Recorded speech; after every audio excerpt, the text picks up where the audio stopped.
నమస్తే welcome to city news. Erradoddi Gangamma దేవాలయం EO చోరీకి పాల్పడిన ఘటనపై సీఎం సీరియస్ అయ్యారు. సీఎం ఆదేశాలతో ఆలయ ఈవో మురళీకృష్ణను అధికారులు సస్పెండ్ చేశారు. దేవాలయాల్లో తప్పుడు విధానాలకు పాల్పడితే కఠిన చర్యలు ఉంటాయని సీఎం చంద్రబాబు స్పష్టం చేశారు.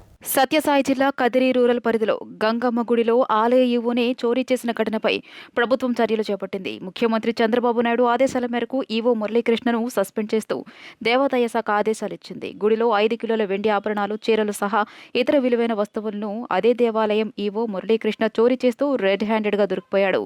ఆలయ ఈవోనే చోరీకి పాల్పడిన ఘటనపై సీఎం చంద్రబాబు సీరియస్ అయ్యారు. ఈ ఘటనకు పాల్పడిన ఈవో మురళీకృష్ణను సస్పెండ్ చేయాల్సిందిగా దేవాదాయ అధికారులను ఆదేశించారు. ఈ మేరకు ఈవో మురళీకృష్ణను సస్పెండ్ చేస్తూ దేవాదాయ శాఖ ఉన్నతాధికారులు ఉత్తర్వులు ఇచ్చారు. అలాగే చోరీకి ప్రయత్నించిన ఈవో మురళీకృష్ణపై కేసు నమోదు చేయాలని సీఎం ఆదేశించారు.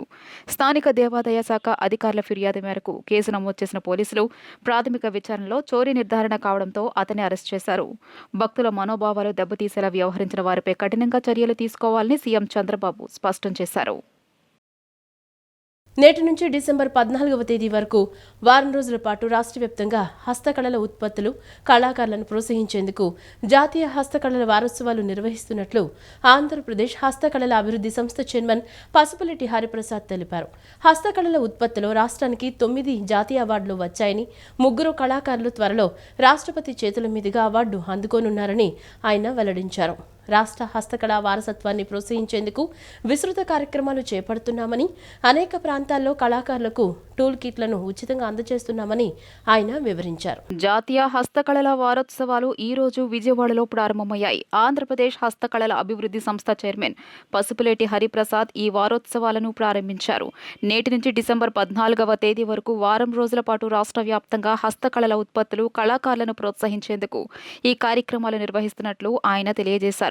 రాష్ట్రంలోని పలు ప్రాంతాల్లో ఈ వారోత్సవాలు జరుగుతాయి. ప్రభుత్వ పరంగా హస్తకళాకారులకు పూర్తి సహాయం అందించి వారిని ప్రోత్సహిస్తామని హరిప్రసాద్ హామీ ఇచ్చారు. హస్తకళల ఉత్పత్తిలో రాష్ట్రానికి 9 జాతీయ అవార్డులు వచ్చాయని, 3 కళాకారులు త్వరలో రాష్ట్రపతి చేతుల మీదుగా అవార్డు అందుకోనున్నారని ఆయన వెల్లడించారు. ముఖ్యమంత్రి, ఉప ముఖ్యమంత్రి సహకారంతో మన కళాకారులు రాణించేలా ప్రోత్సహిస్తున్నామని, హస్త కళాకారులను కాపాడేందుకు ప్రత్యేక ప్రణాళికలు సిద్ధం చేశామని తెలిపారు. అన్ని జిల్లాల కలెక్టర్లు బాధ్యతగా ఈ వారోత్సవాలు నిర్వహించాలని, కళాకారులను ఆదుకోవడంతో పాటు ప్రోత్సహించాలని కోరారు. హస్తకళా ఉత్పత్తులను ప్రోత్సహించాలని ముఖ్యమంత్రి, ఉప ముఖ్యమంత్రి, మంత్రి సవిత కూడా అధికారులకు సూచించారు. ఈ వారోత్సవాల సందర్భంగా నిర్వహించే ప్రదర్శనలో 30% డిస్కౌంట్ ఇస్తున్నట్లు ప్రకటించారు. ఆంధ్రప్రదేశ్ తరపున హస్తకళల షోరూంను త్వరలో ఢిల్లీలో ఏర్పాటు చేయబోతున్నామని, జనవరిలో ముఖ్యమంత్రి, కేంద్ర మంత్రులు ఈ అవుట్లెట్ను ప్రారంభిస్తారని తెలిపారు. అగ్గిపెట్టెలో పట్టే చీరను తయారు చేసిన ప్రతిభావంతులైన కళాకారులు మన రాష్ట్రంలో ఉన్నారని, అటువంటి వారిని ప్రోత్సహించాల్సిన బాధ్యత అందరిపైన ఉందని చైర్మన్ హరిప్రసాద్ చెప్పారు. రాష్ట్ర హస్తకళా వారోత్సవాన్ని ప్రోత్సహించేందుకు విస్తృత కార్యక్రమాలు చేపడుతున్నామని, అనేక ప్రాంతాల్లో కళాకారులకు టూల్ కిట్లను ఉచితంగా అందజేస్తున్నామని ఆయన వివరించారు. జాతీయ హస్తకళ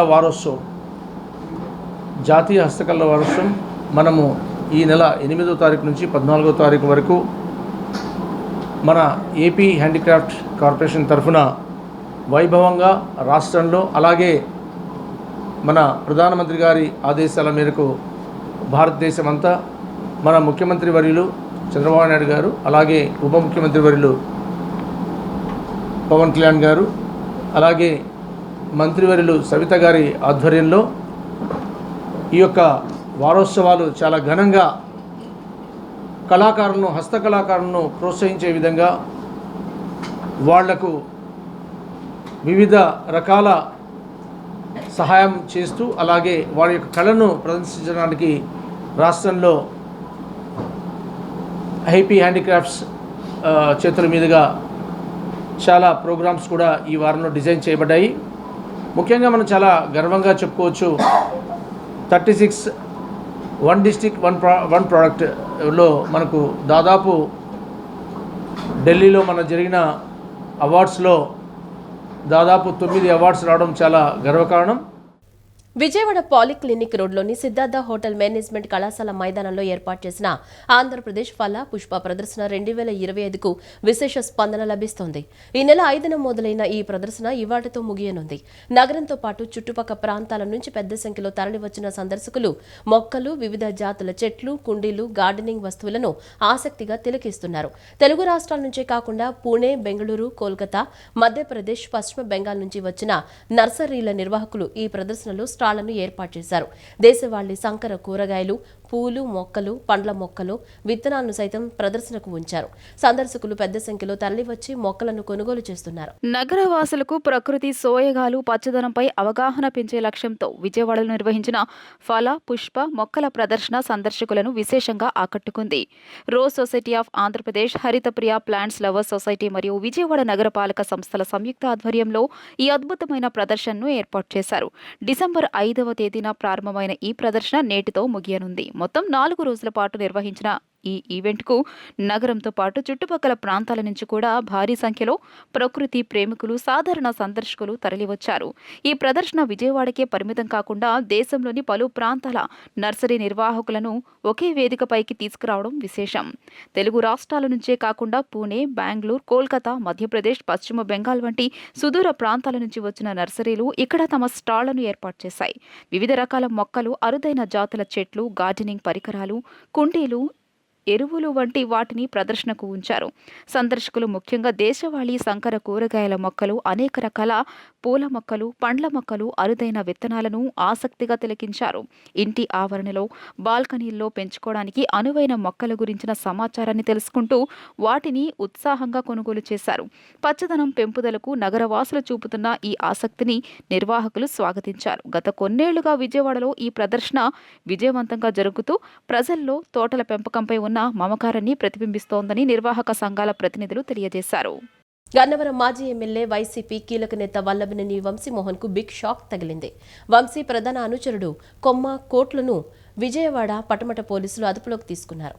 మాజీ ఎమ్మెల్యే వైసీపీ నేత వల్లభనేని వంశీ అనుచరులు సత్యవర్ధన్ కిడ్నాప్ కేసులో A2గా ఉన్న కొమ్మాకోట్లు గత కొంతకాలంగా ఆయన అజ్ఞాతంలో ఉంటున్నట్లు తెలుస్తోంది. ఎట్టకేలకు కొమ్మాకోట్లను పటమట పోలీసులు అదుపులోకి తీసుకున్నారు. అయితే కొమ్మాకోట్లను ఇవాళ అరెస్ట్ చేసినట్లు చూపనున్నారు పోలీసులు. విజయవాడ ప్రభుత్వ ఆసుపత్రిలో వైద్య పరీక్షలు చేయించిన అనంతరం కోర్టుకు పోలీసులు తీసుకొచ్చారు. న్యాయాధికారి ముందు కొమ్మాకోట్లను హాజరుపరిచారు పోలీసులు. ఈ సందర్భంగా కొమ్మాకోట్లు మీడియాతో మాట్లాడారు. సత్యవర్ధన్ కిడ్నాప్ కేసులో తన ప్రమేయం ఏమీ లేదని కొమ్మాకోట్లు స్పష్టం చేశారు. తాను ఏ తప్పు చేయలేదని, తన మీద పోలీసులు కేసు నమోదు చేశారని చెప్పుకొచ్చారు. అందువల్లే ఈ రోజు పటమట పోలీస్ స్టేషన్కు వచ్చి తాను లొంగిపోయానని తెలియజేశారు. కోర్టులో తనకు న్యాయం జరుగుతుందనే నమ్మకం ఉందని కొమ్మాకోట్లు పేర్కొన్నారు. విజయవాడ నున్న వికాస్ కళాశాల రోడ్డులోని ఆయుర్వాన్ రిసార్ట్లో ఆదివారం ఆత్మీయ వన సమారాధన కార్యక్రమం జరిగింది. కార్యక్రమానికి విజయవాడ మధ్య నియోజకవర్గం ఎమ్మెల్యే బోండా ఉమామేశ్వరరావు ఆధ్వర్యంలో జరిగిన కార్యక్రమంలో విజయవాడ ఎంపీ కేశినేని శివనాథ్, మాజీ MLC Budda Venkanna, Dudekula corporation chairman Nagul Meera ముఖ్య అతిథులుగా పాల్గొన్నారు. రానున్న రోజుల్లో పార్టీ బలోపేతం కోసం ఇప్పటి నుంచే ముందస్తు కృషి అవసరమని నాయకులు సూచించారు. మరో 5 ఏళ్లు అధికారంలో నిలవాలంటే కార్యకర్తలంతా చురుకుదనం ప్రదర్శించాలని వెల్లడించారు. కార్యక్రమంలో మధ్య నియోజకవర్గం తెదేపా నాయకులు, కార్యకర్తలు పాల్గొన్నారు. శాసనసభ్యుడిగా ఉన్నప్పుడు కంటిన్యూగా మనం వనసమారాధన ఏర్పాటు చేసుకునేవాళ్ళం. అందరూ కూడా అన్నదమ్ముల్లాగా, అక్క తమ్ముళ్ళు, అక్క చెల్లెళ్ళలాగా అందరం ఆ వనసమారాధనలో భోజనాలు చేసి వెళ్ళేవాళ్ళం. ఇవాళ ఎన్నికలైన అనంతరం ఈ సంవత్సరం ఖచ్చితంగా దాన్ని ఏర్పాటు చేసుకోవాలని ఈరోజు ఈ కార్యక్రమం ఏర్పాటు చేయటం జరిగింది. ఇది రాజకీయాలకు అతీతంగా ఇది మన పార్టీ కుటుంబం. ఈ కుటుంబం మనకి మిత్రపక్షమైనటువంటి జనసేన, బీజేపీని కూడా పిలుస్తున్నాం. అలాగే పెద్దవాళ్ళందరినీ మన సహకరించిన వాళ్ళని కూడా పిలుస్తున్నాం. ఏది ఏమైనా ఈ వన సమారాధన అనేది మనందరం కూడా ఒక కుటుంబాన్ని గుర్తు చేస్తుంది. ఈ సందర్భంగా ఎన్నికల్లో ఆ రోజు 5 సంవత్సరాలు కానీ ఎన్నికల్లో కానీ చాలా కష్టపడి మన పార్టీ విజయానికి కృషి చేసింది మీరే అని సందర్భంగా మీ అందరికీ గుర్తు చేయాలి. మీ అందరి లెక్కల కష్టమే 70,000 మెజార్టీతో నేను పార్లమెంట్ సభ్యుడిగా నేను శివనాథ్ చిన్ని అన్నదాయిగా పెట్టాలని చూసి చైనీస్ తైపీలో జరిగిన తైపీ ఆర్చరీ ఓపెన్లో వెన్నం జ్యోతి సురేఖ కంచు పథకం సాధించింది. ఇండోర్ కాంపౌండ్ ఆర్చరీ వ్యక్తిగత విభాగం కాంస్య పోరులో సురేఖ 149, 143తో సోచెవాన్పై గెలిచింది. అంతకుముందు సెమీస్లో జ్యోతి 144, 145తో లినారిచ్ చేతిలో ఓడింది. ఇక అండర్ 21 కేటగిరీలో చికితరావు, జూనియర్ విభాగంలో గణేష్ పసిడి పథకాలు నెగ్గారు. అంతర్జాతీయ ఆర్చరీలో స్థిరంగా రాణిస్తున్న తెలుగమ్మాయి వెన్నం జ్యోతి సురేఖ మరోసారి సత్తా చాటింది. తైపీ ఆర్చరీ ఛాంపియన్షిప్లో మహిళల వ్యక్తిగత కాంపౌండ్ విభాగంలో జ్యోతి కాంస్యంతో మెరిసింది. కాంస్య పథక పోరులో ఆమె 149, 143తో సో చావోన్ కొరియాను ఓడించింది. ఇటీవల చైనాలో జరిగిన ప్రపంచ కప్ ఫైనల్ టోర్నీలో జ్యోతి కాంస్యం నెగ్గింది. కాంపౌండ్లో ఈ ఘనత సాధించిన తొలి భారత మహిళా ఆర్చర్గా ఘనత సాధించింది. దేశంలో ఎక్కడా లేని విధంగా రాష్ట్రంలో సంక్షేమ అభివృద్ధి కార్యక్రమాలు నిర్వహిస్తూనే కష్టాల్లో ఉన్న ప్రజల సమస్యలను పరిష్కరిస్తున్న గొప్ప వ్యక్తి సీఎం చంద్రబాబు నాయుడు అని గుడివాడ ఎమ్మెల్యే వెనిగండ్ల రాము కొనియాడారు. సమర్థుడైన నాయకుడు ఉంటే రాష్ట్రం ఎలా ఉంటుంది అనడానికి ఆయన పాలనే నిదర్శనమన్నారు. గుడివాడ పట్టణం ఏలూరు రోడ్లోని ప్రజావేదిక కార్యాలయంలో ఎమ్మెల్యే వెనిగండ్ల రాము ఆధ్వర్యంలో ముఖ్యమంత్రి సహాయ నిధి చెక్కులు పంపిణీ కార్యక్రమం నిర్వహించారు. ఈ సందర్భంగా నియోజకవర్గ పరిధిలోని 20 బాధిత కుటుంబాలకు మంజూరైన 10.05 లక్షల సీఎంఆర్ఎఫ్ చెక్కులను కూటమి నేతలతో కలిసి ఎమ్మెల్యే రాము బాధితులకు అందజేశారు. చెక్కులు అందుకున్న బాధిత కుటుంబాలను ఆత్మీయంగా పలకరించిన ఎమ్మెల్యే రాము ముఖ్యమంత్రి చంద్రబాబు సహకారం వల్లనే చెక్కులు వచ్చాయని వారికి చెప్పారు. అనంతరం బాధితులను ఉద్దేశించి ఎమ్మెల్యే రాము మాట్లాడుతూ కూటమి ప్రభుత్వం 18 నెలల పాలనలో గుడివాడ నియోజకవర్గంలో రికార్డు స్థాయిలో 3.41 కోట్ల సీఎంఆర్ఎఫ్ చెక్కులు పంపిణీ చేశామన్నారు.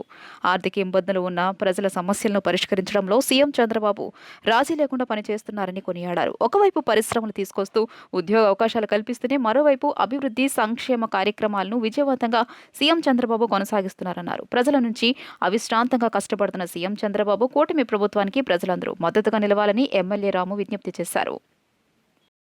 మచిలీపట్నంలో ఎన్టీఆర్ సర్కిల్ వివాదాస్పదంగా మారింది. గత 2 రోజుల క్రితం హౌసింగ్ బోర్డు రింగుకు దివంగత మాజీ ప్రధానమంత్రి అటల్ బిహారీ వాజ్పేయి సర్కిల్ అని నామకరణం చేసి ఫ్లెక్సీలు ఏర్పాటు చేశారు బీజేపీ నేతలు. అయితే ఈ విషయంపై టీడీపీ నేతలు అభ్యంతరం చెబుతున్నారు.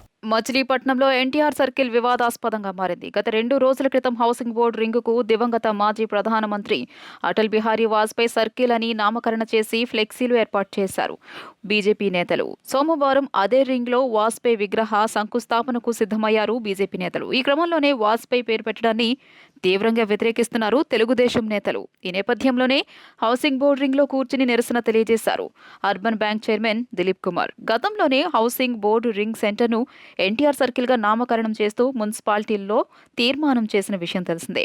ఎన్టీఆర్ విగ్రహాన్ని కూడా ఏర్పాటు చేయాలని మున్సిపాలిటీలో తీర్మానం చేసింది అప్పటి పాలక వర్గం. ఎన్టీఆర్ సర్కిల్గా ఉన్న ఈ సెంటర్ను వాజ్పేయి సర్కిల్గా ఎలా పెడతారని ప్రశ్నిస్తున్నారు టీడీపీ నేతలు. వాజ్పేయి సర్కిల్గా పెట్టవద్దని తెలుగు తమ్ముళ్ల ఆందోళనకు దిగారు. ఇదే క్రమంలో హౌసింగ్ బోర్డు రింగ్కు వచ్చి బీజేపీ నేతలు కూడా పోటాపోటీగా నిరసన తెలిపారు. ఇప్పుడు ఈ వివాదం మచిలీపట్నంలో చర్చనీయాంశంగా మారింది.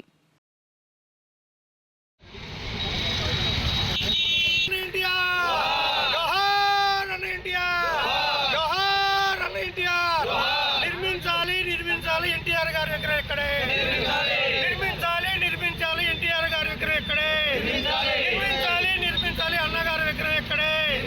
జోహార్ అన్న ఎన్టీఆర్, జోహార్ అన్న ఎన్టీఆర్, జోహార్ అన్న.